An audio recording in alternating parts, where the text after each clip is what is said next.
Not enough students realize what a massive opportunity you have to get a top score on the LSAT now that logic games are no longer on the test. Today, I'm going to walk you through what I would personally do if I wanted to score a 175 or above on the LSAT in November or beyond. For those who don't know me, my name is Steve Schwartz. I've been teaching the LSAT since 2005, and I personally increased my LSAT score from a 152 to a 175. Now, back when I took the LSAT, of course, logic games were on the test. In fact, the LSAT was also on paper, and it was 5 sections. All of you out there are lucky because you have only 4 sections, and logic games are no longer on the test. For those who aren't aware, LSAC has removed the logic games section and replaced it with the second scored logical reasoning section. What this means is that there is less material for you to study. You could take all that time you would have devoted to logic games and instead devote it to logical reasoning, which means logical reasoning should be roughly 2/3 of your LSAT prep time, since it's 2/3 of the scored portions on the LSAT.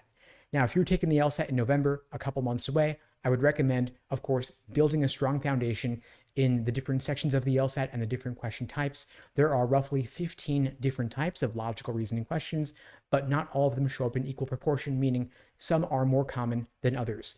The 3 most common question types are necessary assumption, inference, and flaw. So you want to make sure that you master those before focusing on the rare types that hardly ever come up, like evaluate the argument, cannot be true, must be false, could be true except, and then there's annoying ones like parallel reasoning that show up only a couple of times per test. So you want to make sure that you are crystal clear on the most common types before moving on to the relatively less common types. And you also don't want to spend too much time drilling questions by type because, of course, on test day itself, the logical reasoning questions will not be bite-sized drilling by type. They will be in the context of a full section where you have a grab bag of all different types of logical reasoning questions, meaning you're also going to want to work on your LSAT pacing as well as your endurance, pulling it all together with full-length timed practice tests. So quickly, I want you to get out of the drilling phase when you're at roughly 70% accuracy or so, doing the questions by type, move on to pacing with individual sections, determining how you allocate your time over the course of the section. The logical reasoning is in a general order of difficulty, meaning you want to do the easier ones faster to build up a time bank that you can then apply to the tougher questions later in the section that truly need it.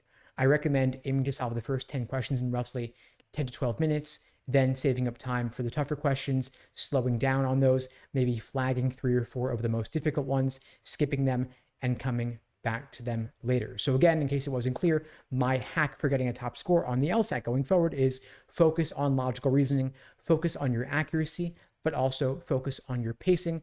And you want to make sure that your test taking strategy is well laid out for yourself, that you're not just doing the questions in isolation here and there randomly, but rather that you are allocating your time strategically when it comes to logical reasoning, both when it comes to studying logical reasoning, as well as when it comes to actually solving logical reasoning questions on test day itself. Now, the hardest questions in LR are roughly 15 through 23 numbered in that section. So you want to maybe flag 3 or 4 of those, skip them, come back to them later, and you want to know which ones you don't like, which ones are going to be the best candidates for skipping. Personally, I like to skip questions that are abstract or formal logic in nature, things that are on hard science, things that are on philosophy, things that are worded the way that maybe a logic games question would have been worded on the old LSAT, lots of conditional language. I'll flag those, skip them, come back to them later, because the thing is, if they're going to be harder for me, but every question is worth the same on the LSAT, why would I risk getting bogged down on any single individual question?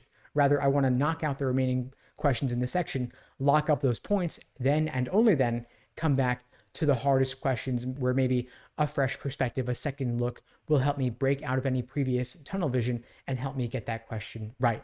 Now, of course, you don't only want to work on pacing, you will also want to work on endurance, doing several full-length timed practice tests before the big day, so that test day itself will feel like just another run-through.